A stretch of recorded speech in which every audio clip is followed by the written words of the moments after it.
So you might find yourself asking, why am I fertilizing? Why am I pruning?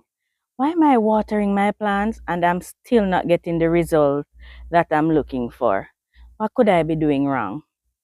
You might have only one problem, one very cheap or free problem that can easily solve all of those problems that you're having with your plants, and that's mulching. And I'm going to share with you today how it is that you can use mulching to improve your yield in your garden and to solve a lot of those problems that you might be tearing out your ear trying to figure out, how do I fix this? It is very easy, and most of all, it is free and sometimes very, very cheap. Very cheap. My name is Mary if you're new here, and I use a wide range of mulch in my garden to include charcoal. Even charcoal I use to mulch my plants in my garden. Most of what I use is absolutely free and, as I said earlier, very, very cheap. Mulch is critical, it is important, and I'm going to go through all of those materials that I use and provide you with all of the benefits of using mulch on your plants as against not using it. I'm sure it's going to change your garden forever, and you're going to thank me for it.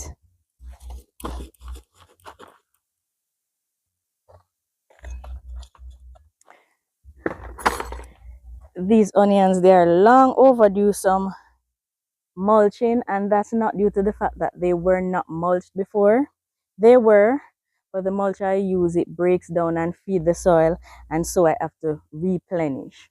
Now mulching serve at least there are more, but at least 5 vital roles in your garden, whether your garden in pots or on the ground. It serves those same purposes. Those include preserving the moisture in your soil. It suppresses weed. And guys, you know, we as gardeners, we don't like to weed. We like to harvest. We don't like to weed.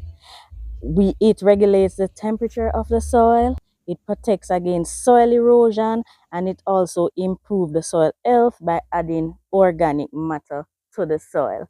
And so it is critical. Now I'm going to go through each of those in depth and also share with you several free and cheap mulch that I use in my garden.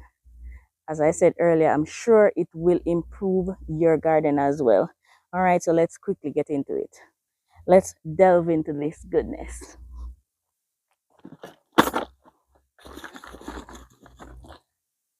Let's talk about the moisture retention in your soil.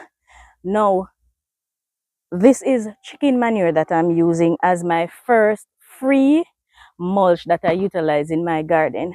And I use chicken manure because we grow chicken, and so whenever we put sawdust in there, the chickens use it up. For those of you who raise chicken, you know the chicken use up that past their waste in the sawdust. No, this is actually sawdust along with the chicken manure that I use in my containers, and this is a perfect barrier between the heat of the sun and the soil in your container.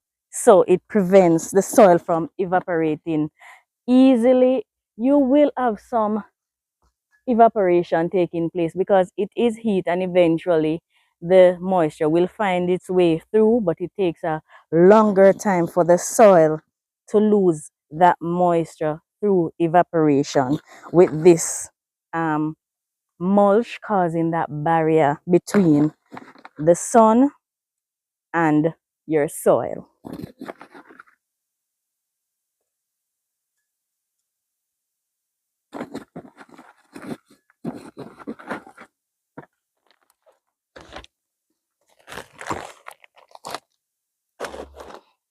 None of us as gardeners like to weed.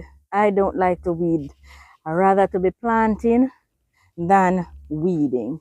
Now a good layer of mulch on your soil, it blocks the sunlight from getting to those seeds, seeds, most seeds, especially weeds, they need sunlight to germinate.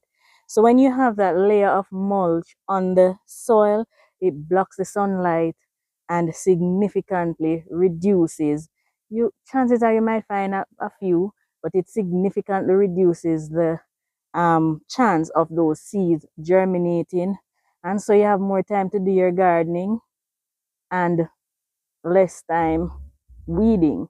Now, one of the best things I find that helps with that sort of problem, especially when you get the soil from somewhere where there's a lot of grass, is wood chips. That insulate the soil better than any other mulch that I have used. Now, most persons are able to get wood chips free, but sometimes, as much as we like it free, we don't have it available to us. Now, this that I'm using for this particular one is landscaping wood chips, and I'll link it in the description if it is you're interested. But this is just wood chips, and it's used for a lot of persons use it for landscaping because it is so pretty. And that I use to just cover guys, did you see that? It's just wood chips, guys. I just use this to cover the surface of the soil, and so that prevent those seeds from germinating. And if I should need to fertilize this, it's easy. I use mostly liquid fertilizer. I just pour it onto it and it seeps through. Some of it get sucked into those little wood chips, and the nutrients last longer in there anyway. And these wood chips, they will break down over time, very long time though. So if you need to add more fertilizer, you can just pull it back, fertilize, and cover. And that is just a lovely way to keep the weeds away from your garden beds, your pots. Because even though I plant in pots, I have problems with weeds the same way.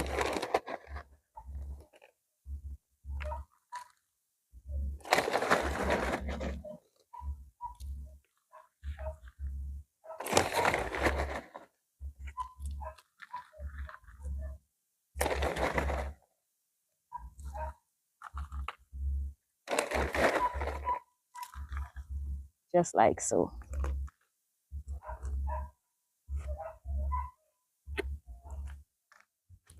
These are my dasheen plants that are growing right down here. I have so many of them. So many. And dasheen love cool, moist environments in order to do well. And are these doing well? Guys, it is super hot here on the rocks. Now, one of my favorite mulches to use, and the most common I use in my garden, is dry leaves. And that is due to the fact that I have it in the neighboring woodland. I'm able to get it for free. And so I usually go there to gather my dry leaves to mulch stuff like my dasheen and yams. And that is because I need a lot of it to insulate the soil and keep those moisture in, because as I said, dasheen and yams and so on, they do well in the cool. They like the sunlight on their leaves, but their roots need to be insulated and always have access to moisture. Not the dasheen will do extremely well in swampy water, but for the yams, they might rot. But they love to constantly have moisture on their roots. So that layer of insulation, and I have thick layers of mulch on my dasheen plants, all of them about 8 inches of mulch on them to keep it well insulated and cool. And so even when it is pelting hot like it is now, they still do well, and the leaf don't wilt at all because there is enough water in the soil feeding them, and so they're looking beautiful even though the heat might be punishing on their leaves. And so yes, the best mulch for me for this sort of plant is dry leaves, free of cost. And you can find it free too, especially now for some of you in the winter. Gather up those leaves when the snow melts. I know there are a lot of leaves under there. This is another of my crops that enjoys the deep mulch. And guys, yes, the same purpose that the mulch serve for us in the warm climates, it serves that same purpose for those of you who plant in very cold climates. It provides that layer of insulation between the snow, the ice, and the soil. So those plants that you're leaving in, like your garlic and a lot of other plants that will spring back up after winter, having some mulch on there will prevent them from being destroyed by the ice. Because if they freeze, chances are probably you might lose them. So having that mulch, so as winter approaches, you put a deep layer of mulch before the snow starts to fall, you might be surprised how many of your plants come back to life. So yes, it works for both very, very hot and very, very cold climates.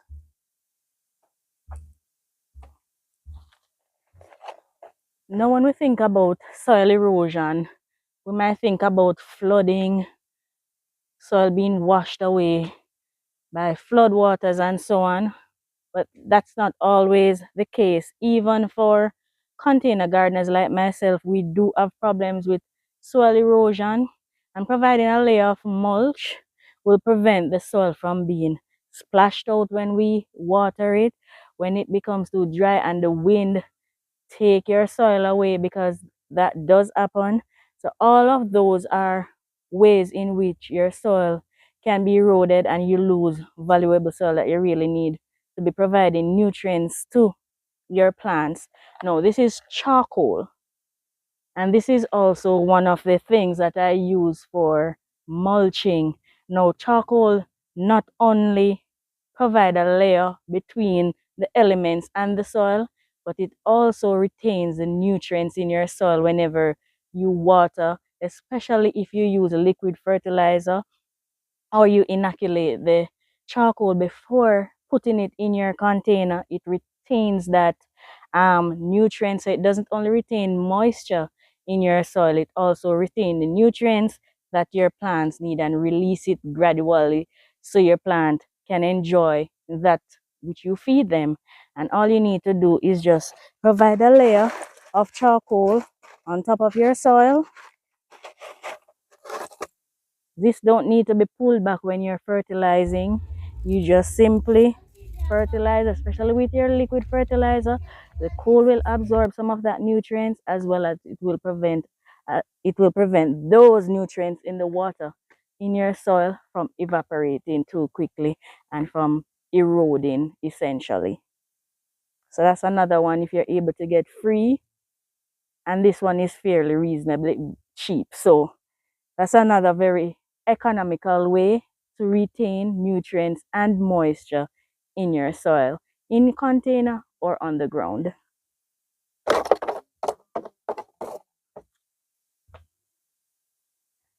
Now, with a heavy feeder such as tomatoes, you really need to improve the structure and the nutrients in your soil, and that also can be done with mulching, especially finely grinded wood chips. This is my favorite when I need to improve the structure of my soil. I use horse manure along with cane. Let me take you closer so you can see exactly what this look like. This improves whether your soil is sandy or clay. It improves the structure of your soil. This is horse manure along with finely chopped sugar cane and cane grass, or what we call guinea grass. And this will break down gradually and improve the structure and fertility of the soil. So this is perfect to mulch heavy feeders like tomatoes and peppers. And all I do is just cover the surface of the soil with this mulch, and it takes its time and break down while I water.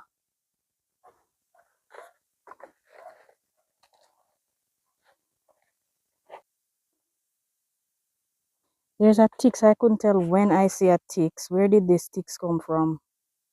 This is a redback. I'm going to put some on my dasheen as well. But I'm going to put a thick layer of leaves over it also. But this will provide a lot of nutrients for the dasheen.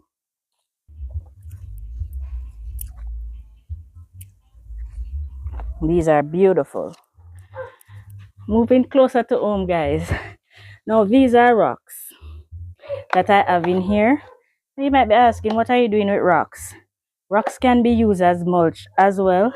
They not only protects the surface of the soil, but it also give it a more pleasing look, makes it look tidy. So you can use rocks or marbles. The thing is with marbles, there are no nutritional value, but there are minerals in rocks that will also benefit your plants.